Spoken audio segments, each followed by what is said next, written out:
Bismillahirrahmanirrahim. Allahümme salli ala Muhammed ve ali Muhammed ve accil fərəcəhum. Azərbaycanda illərdir ki, yas məclisləri əsas müzakirə mövzularına çevrilib. Xüsusən israfçılıq üzərindən yas məclislərinin, günlərinin sayının azaldılması və bəzi məhdudiyyətlərin yaradılmasına biz müşahidə edirik. Laf əvvəlinci gündən bu fikirdə olmuşuq ki, yas məclislərinə olan bu cür total hücumların əsas mahiyyəti əhalini, xalqın rifahını, kasıbçılığını düşünməyə görə deyil. Bir mənalı olaraq Azərbaycanda yas məclisləri İslam dininin, xüsusən Əhl-i Beyt məktəbinin təbliğ yeridir. Bunu obrazlı desək, yas məclisləri Əhl-i Beyt məktəbinin qalasıdır Azərbaycanda. Məqsəd burada Əhl-i Beyt haqqında insanların maarifləndirilməsi, insanların dini bilgiləndirilməsinin qarşısını almaqdır. Ona görə bu israf məsələsi atılır ortaya, insanlar kasıbdırlar və s. çox israf olur və s. Əlbəttə ki, İslam dini israfçılığın əleyhinədir, israf etməyi sevmir. Quranda da bu barədə bəzi ayələr mövcuddur. Mən bu barədə ətraflı danışmaq istəmirəm. Sadəcə demək istədiyim mövzunu konkretləşdirməyə cəhd edəcəm. Bu mövqeyimiz görürsün ki, bu günlər artıq öz əksini tapır və artıq Azərbaycanda ilahiyyatçı adı ilə, ilahiyyatçı kimi həqiqi ilahiyyatçılar həbs olunan bir ölkədə ilahiyyatdan, İslam Əhl-i Beyt məktəbindən anlayışı olmayan şəxsləri və yaxud da Əhl-i Beyt məktəbinə zidd olan, müxalif olan şəxsləri ilahiyyatçı adı ilə cəmiyyətə sırınma prosesini biz bu gün müşahidə edirik. Və həmən şəxslərdən biri açıqlama yayıb ki, yas məclisləri moizə və xütbə yeri deyil. Xütbə və moizə üçün məscidlər, minbərlər var. Yasda səbəbkar mərhumdur. Ona görə əsasən mərhumdan, yəni mərhum yəni dünyasını dəyişən şəxslər deyirlər. Yəni səbəbkardan bəhs edilməlidir. Bütün söhbət onun üzərində qurulmalıdır. Baxın, deməli, bu məqsəd də bu mövzunu ortaya atmaqdan əsas məqsəd ümumiyyətlə yas məclislərində dini temalarda mövzuların deməli danışılmasını, insanların maarifləndirilməsinin qarşısı alınır. Bu əslində çox ciddi bir həmlədir. Bunun üçün bəzi müqəddimələr deməli həyata keçirdilər. Biz o müqəddimələr haqqında zaman-zaman danışmışıq. Bu artıq demək olar ki, Azərbaycanda Əhl-i Beyt məktəbinə qarşı aparılan hücumlar, təzyiqlər, təqiblər finişə yaxınlaşır. Bunu da deyə bilərik. Ola bilsin ki, bir neçə ildən sonra ümumiyyətlə Azərbaycanda Əhl-i Beyt məktəbi adına nəyinsə olmadığını da biz görə bilərik. Bu əlbəttə ki, inşallah ola bilməz. Çünki Azərbaycan deməli tarixən Əhl-i Beyt dostlarının diyarıdır. Bu barədə hər iki mövzu barəsində biz dəfələrlə danışmışıq, mövqeyimizi hər dəfə açıq şəkildə qoymuşuq. Azərbaycanda Əhl-i Beyt məktəbinə qarşı aparılan çirkin siyasət haqqında danışıb ciddi şəkildə faktlarla tənqid etmişik. İndi görürsünüz ki, bir nəfər ortaya çıxır.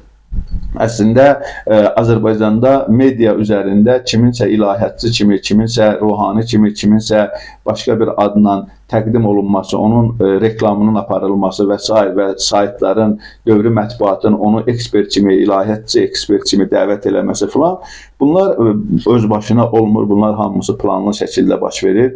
Bir media adamı kimi mən bunu da deməli heç şübhə etmədən açıq şəkildə bəyan eləyirəm. İndi bir nəfər atılır ortaya, bu ilahiyyatçıdır, sonra başlayır o adam bu cür fikirlər səsləndirməklə deyir ki, sonraki onun biraz deməli bir neçə səhifəlik yazısıdır. Orada bəyan eləyir ki, yas məclisinə gələn insanlar, xüsusən ruhanilər, yas məclisinə gələn ruhanilər, onlar ölü haqqında məlumat olmalıdır və yaxud da deməli məclisin deməli mərhumənin yaxın və yaxud da mərhumun və yaxud da mərhumənin yaxın qohumları ona məlumat verməlidirlər. Molla isə məclisi idarə edən ruhani isə masa bəyinə bənzədir. Yəni masa bəyi bilirsiniz də bu ifadə işlənilir toy məclislərində, şadlıq məclislərində, bu cür məclislərdə işlənilir. Bu həm də burada o ruhaniyyətin özünü aşağılayır. Ruhani məqamını. Ola bilsin bir ruhani şəxs olaraq bir də ruhani məqamı var. O ruhani məqamını bu adam öz düşüncəsi ilə, bu ifadələrlə, yəni bu paralelli aparmaqla, müqayisə etməklə ki, deməli, məclisin ruhanisini gətirir, masabəyi ilə eyniləşdirir. Bundan güya öz aləmində ruhanini aşağılamağa cəhd edir, təhqir eləməyə cəhd edir. Amma özü bilmir ki, özü elə o, deməli, tarixin və dövrün təhqir obyektidir. Bunlarla da işimiz yoxdur. Əlbəttə ki, məsələni belə qoyur ki, ruhani molla məclisi idarə edən şəxs gəlib məclisdə oturmalıdır, ancaq mərhum haqqında, dünyasını dəyişən şəxs haqqında danışmalıdır, onun kimliyi haqqında, vəziyyəti haqqında, nə işlər görməsi haqqında və s. bunlar haqqında danışmalıdır.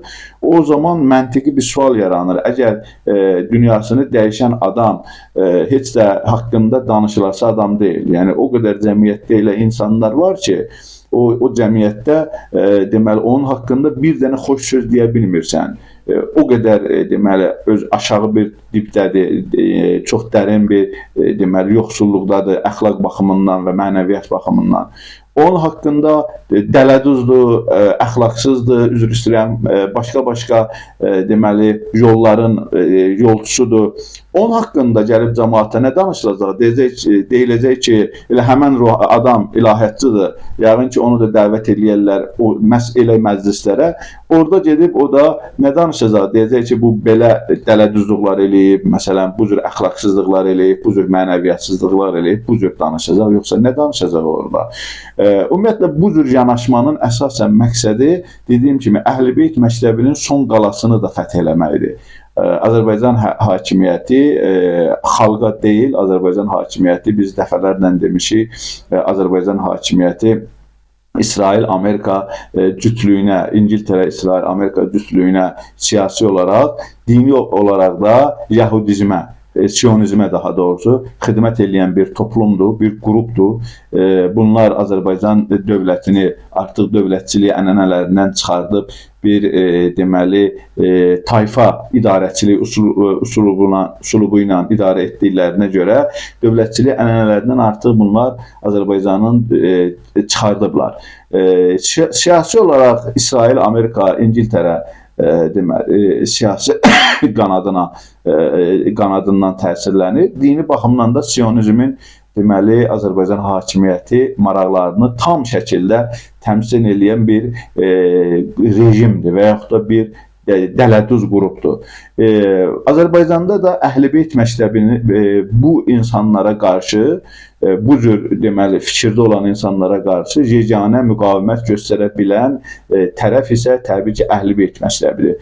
Bunlar da isə istəyirlər ki, bu cür məsələlərlə Əhl-i-Beytin adı bütün yerlərdən yığışdırsınlar. Baxın, gördünüz, israfçılıq mövzusunu atdılar ortaya. Mən o zaman da demişdim ki, bu israfçılıq mövzusu söhbət yeməkdən, israfdan getmir. Söhbət məclislərdə insanların dini maariflənməsindən söhbət gedir. Bu aydın oldu. İndi də bu məsələdə məhz buna istiqamətlənib ki, bir dənə əxlaqsız, bir dənə dələduz dünyasını dəyişəcək və bu cür insanlar da, bu cür saxta ilahiyyatçılar da gəlib oturacaqlar onların məclislərində və onların dələduzluqlarından, əxlaqsızlıqlarından insanlara danışacaq. İnsanlar da ya şaqqıldı vuracaqlar, ya bir-birlərinə ehyamla söz atacaqlar və yaxud da yeyib içəcəklər, çay içəcəklər, o da yavaş-yavaş yığışacaq və ümumiyyətlə bir insana, yəni bizim dinimizdə, xüsusən Şiə əqidəsində ölüyə özünü böyük hörmət göstərilir, hörmət var. Hər bir halda insana dəyər verilir, həm ölüsünə, həm dirisinə. Bunlar isə istəyirlər ki, yavaş-yavaş insanları, zaten Azərbaycanda insanları dəyərsiz eləyiblər, heç bir dəyər qoymayıblar, ölüləri də bu cür dəyərsizləşdirsinlər. Əziz Azərbaycan xalqı, bu cür insanlara ilahiyyatçı deməyin, bu cür insanlar Azərbaycanda çox ciddi mənəvi yoxsulluq yaratmağa cəhd edən şəxslərdirlər. Mən ümid edirəm ki, Azərbaycan xalqı Əhl-i-Beyt sevgisini heç vaxt unutmayacaq. Hər bir zaman Əhl-i-Beyt müdafiəçisi kimi tarixdə necə qalıbsa, bundan sonra da eyni deməli formada öz yaşamını davam etdirəcək. Vəssalamu aleykum və rəhmətullahi və bərəkatuhu.